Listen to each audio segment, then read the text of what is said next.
call me crazy, and sometimes I'll write comments to videos. They were talking about abortion laws in Texas, and Greg Abbott.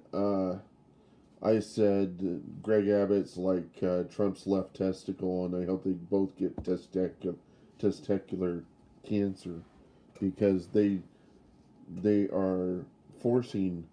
What they're doing is they're not permitting businesses. They're not requiring businesses to, or actually, they're against businesses requiring vaccines. Um, this is not simply giving the businesses choice to require a vaccine. It's not permitting them to ever require um, a vaccine. So the idea is that the businesses have no control over the people that enter their area. That should be a choice of the people, whether they enter that business or not, and not a choice of the of not a rape of the business's ability to control their environment and require that their customers um, be vaccinated to be free of COVID, because the employees that are in business might run the risk of getting COVID themselves if they are also not vaccinated. Um, Businesses can require their own employees to get vaccinated, but they can't guarantee the safety their of their clients. And so Greg Abbott is working against. He's really working in favor of his own moral judgment. Okay, and that moral judgment is flawed, outright flawed. It's aligned with conservative views, which who knows what they are.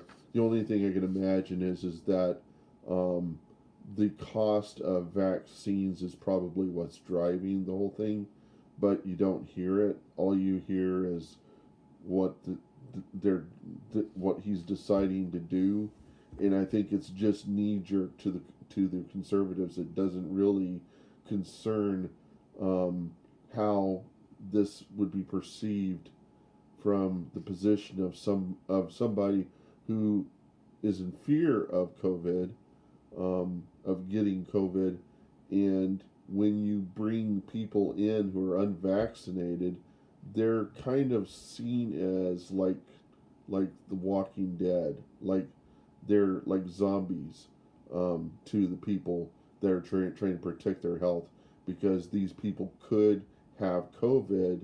Um, they're they're dangerous to them, and people are just going to back away from people that don't want vaccines. They're going to back away and treat them as if they were the disease COVID. Okay, and so it's going to create a separation between the people, the people who don't want COVID, who took the vaccines, and the people who trust their immune systems to deal with a disease that, according to what they've collected on the people who've died from COVID, 99% were unvaccinated. The ones that of the ones who have died from COVID. So what that's saying is saying that if you don't get vaccinated, you're likely not only a harm to yourself, but to a harm to everyone around you, and you should be treated as if you were a disease, okay? Because you could harbor the disease yourself, and the fact that these people see it as against their rights, they should see it from the perspective of everybody else, that they're essentially terrorists. They're terrorists among everybody else. They're terrorizing people who are in fear of COVID, of getting COVID. They're terrorizing the people around them. So they're terrorists not unlike the Muslim terrorists that attacked 9/11 at 9/11 against the buildings. They're seen as preventing other people's ability to go out and be free and be among public and to interact with other people. the people who are vaccinated are going to wear masks, but the unvaccinated are not going to wear masks, and they're going to have, they might have COVID, and they're going to go to public functions where there are other such people. What I have a tendency to say to these conservatives is that if they, and it's usually conservatives, is that if they don't believe in getting a vaccine and they have no problem with getting COVID and they think it's not a big deal, it's cleansing the DNA of stupidity, which is them. And so, I mean, there will be more liberals around after COVID because the conservatives are just way too stupid to even protect their own health, you know. So it'll just cleanse the South of the Southern conservative stupidity. The people who, if it ain't broke, don't fix it. At least we will get out of this a potential to have more effect over what occurs in the South because there will be more liberals. You see, you just have to put it in a perspective of how this is going to affect them, okay? You just have to put it in there in a perspective that puts the fear into them rather than saying to them that, you should get, and they would have their, well, the government's going to have way too much control over us and, all that kind of stuff. All you have to say to them is, well, at least the genetic, the gene pool will be cleansed of all stupidity that's coming from your side, and there will be more liberals to vote on the next election because most of the conservatives are going to be dead. Okay. Anyhow, whenever I was, the next thing they talked about on the news was that, was about abortions, and I'm against abortions, and what changed my mind about that was that I got involved in hearing some of the discussion from the anti-abortion movement, and that was that people who did have abortions, there was a certain percentage of the women who would develop something a little bit like post-traumatic stress disorder.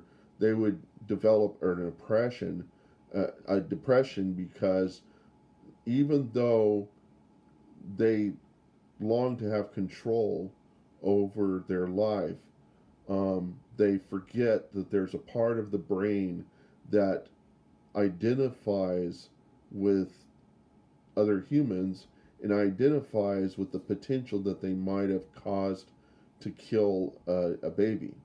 The more they know about the process by which they kill late stage fetuses, the more they're going to develop a sort of remorseful depression, and it may cause them to kill themselves. Not unlike the nurses that treat COVID. And so anyhow, I created this statement inside of the comment section, and I just feel the need to put in the comments, but it's a way for me to write out my thoughts, and then I can share them here. I said, I'm a liberal, I'm against abortion. Why? Because though you could argue it gives women less choice over their bodies and unwanted children from rapists, you could even argue that the case, and then I give a case for Christian liberals and conservative Christians, that God took the life of the baby that David had with the woman of his friend. He had an adulterous relationship, and the baby that they bore out of that relationship, God put to death, probably because that baby would go through life as being seen as the king's bastard son, and God didn't. God empathized with that and saw that that would be a problem, also as a punishment to David and to the lady that he had the adulterous relationship. I don't recall her name right off the bat. I don't read so much of the Bible to like really remember names and passages and where specific verses are. But there are a lot of Christians who will take verse out of context, and I remember the stories and I remember the context of of you know ideas from the Bible. I don't remember the specific verses, and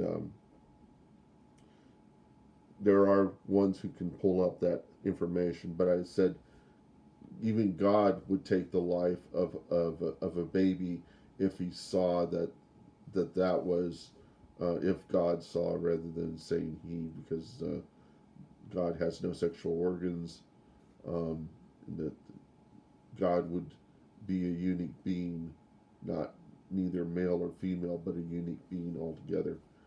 And and the only reason why I think that he's to be referred to as the Father is that the cultures of that time would identify more with men than they would with women, uh, as being ones with control and ones with the capability to create, because you didn't really see this much of the women. You saw this more of the male. So that's the reason why I think that Jesus refers to God as the Father, when God is really a unique being and is not male or female. It's God's God, okay? And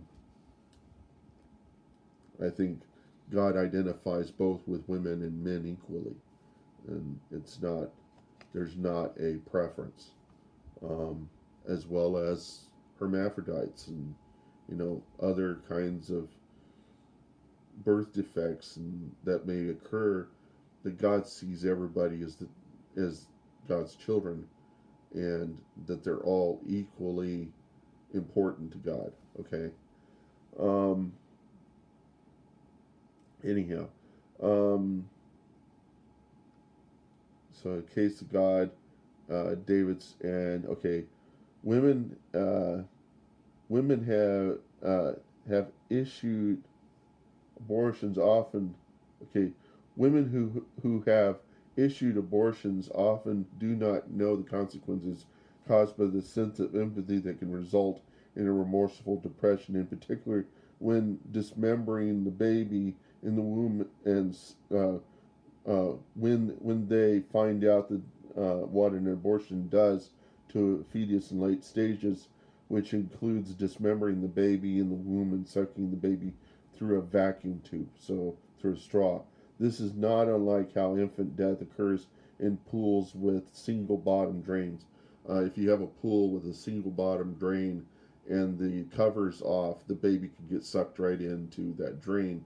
The solution to this, somebody pointed out to me, is to have a joined drain through a pipe, so that when the baby is over that drain, the water can flow through the secondary drain down into the drain pipe, and that way the baby won't be pressured to be sucked into that.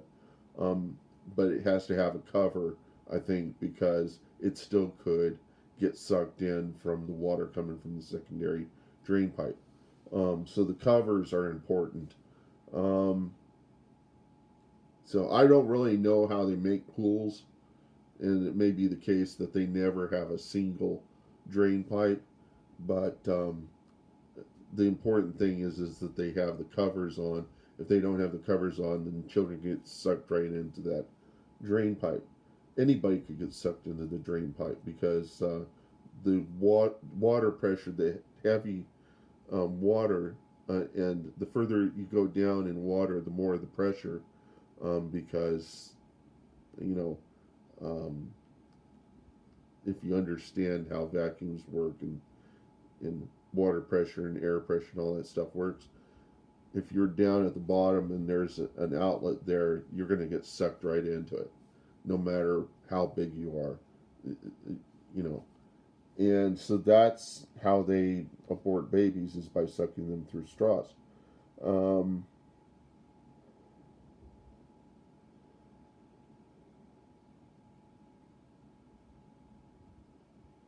The remorse that develops unless the mother has attributes and the apathy of a psychopath will experience something not unlike post traumatic stress disorder and commit suicide as a result.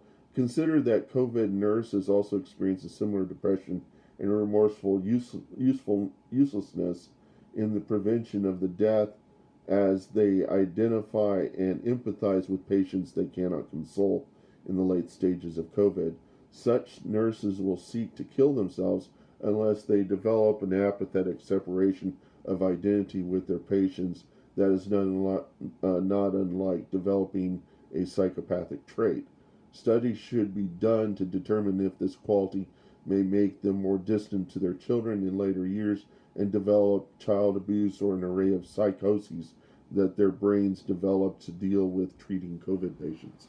So the thing is that we don't know what may result of women causing to have an abortion. Um, we don't know for most of those women that cause to have abortions um, at what stage it affects their empathy, because it will affect their empathy. People don't understand what empathy does.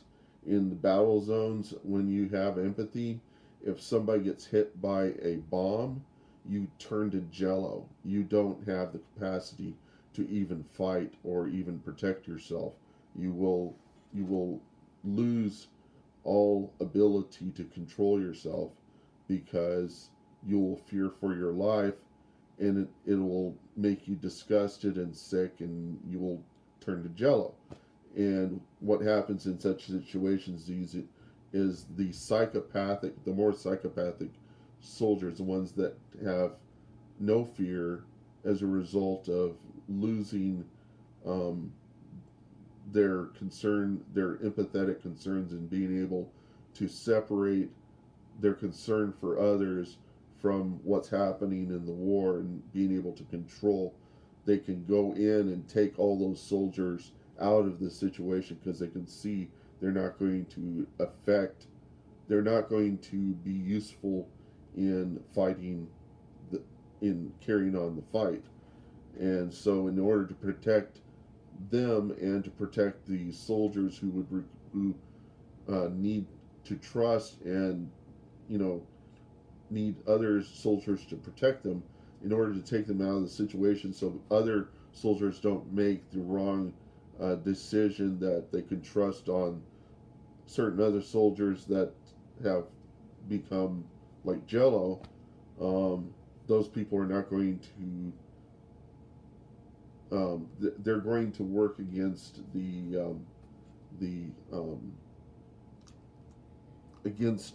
against the structure of the war going forward successfully. And so you have to take out all the weak soldiers and corral them and get them on the helicopter and get them out of the situation, because they don't have the guts to really deal with that situation. It may have been the first time that they've experienced it, but over time you develop the ability to separate yourself from all of the things that can occur. And somebody told me that in police departments they actually train people a lot to develop the ability to separate themselves from to actually kind of disconnect themselves temporarily from the effects of empathy, which will prevent them from actually going forward and being productive in a war. If you have if you have a woman who gets raped who had a drug problem, she may not have the ability to empathize with a child, or to express empathy at all, because the dopamine receptors in her brain are affected. She's not going to develop a relationship with anyone but herself, possibly. And so there needs to be studies done on this stuff before people really think that they can have control over a situation. It's the same sort of problem that people have with thinking that by having a gun they could have prevented a certain kind of situation. Keep in mind that in that shooting that occurred in the movie theater, if you recall this particular shooting, the people that came in, the teenagers that came in, that shot up the people that were in their seats watching the movie. The people in the seats, their their eyes were adjusted to the darkness and the brightness of the screen, so they couldn't actually the brightness of the screen, so they couldn't see in the darkness. So even if they had a gun, they couldn't protect themselves to these guys that had come in and probably had flashlights as they were shooting people up. Actually, they wouldn't even need to have that, but to have a flashlight would actually make it harder for the audience to actually see them. And well, it would make it easier because they would see the flashlight. But the thing was is that they were better prepared for that event than people that were in theater. And so even if you had a gun, you would probably risk more of the chances of killing somebody in the theater than killing the perpetrators that were coming in at the exits. You might not even know where the exits are because of the turmoil that occurs in the theater, and how people will um, how people um, respond to such situations is this need to have control over the next time that lightning strikes, which is lightning doesn't strike twice. There, it's never going to happen again, and so they're going to develop this psychosis that they can control future situations, and then they start buying lots of weapons and guns because they're trying to develop, reconstruct, and develop a sense of security that's necessary to go on with their life, and they won't trust anybody. They'll develop trust problems. They need to get such people would need to get some form of treatment for such thoughts. And the reason why I know that psychosis exists is because I heard a story on This American Life of somebody that had their parents murdered in their house, and as a result of dealing to deal with their lack of security, or the lack of their insecurity, they would develop, like they created lots of bats with nails in them and weapons, sitting in their bed waiting for that next perpetrator to come in through the window, in which they would kill them if they entered. And such a psychosis is also developed in people that don't have the capacity to forgive people, even whenever they can't really forgive them, to just to avoid wasting their entire life, um, spending every minute um, fantasizing about killing someone who killed their son or their mother or whatever. And that's what perpetuates things like the IRA, or any kind of war, is that you killed a member of my family, now I have to avenge their death. And you spend your entire life like Inigo Montoya in The Princess Bride, fantasizing about killing the person that killed your father. See, and it's a waste of time. It's just a total waste of time. You could just forgive them, for your sake, so that you can go on with your life and not spend your life fantasizing about avenging the death of your loved one, because it's not going to bring them back, and it probably won't even affect the person you kill. If they're a psychopath, they'll just be like, oh, you know, another person to deal with, and they, or if the person was really not meaning to kill, maybe they were only coming in to burglarize. They didn't want to actually kill someone in the process. Um, you can't really hold them accountable for that, for killing the person, because they were just protecting themselves. They were trying to get out of the situation, and and you know anyhow, the thing um,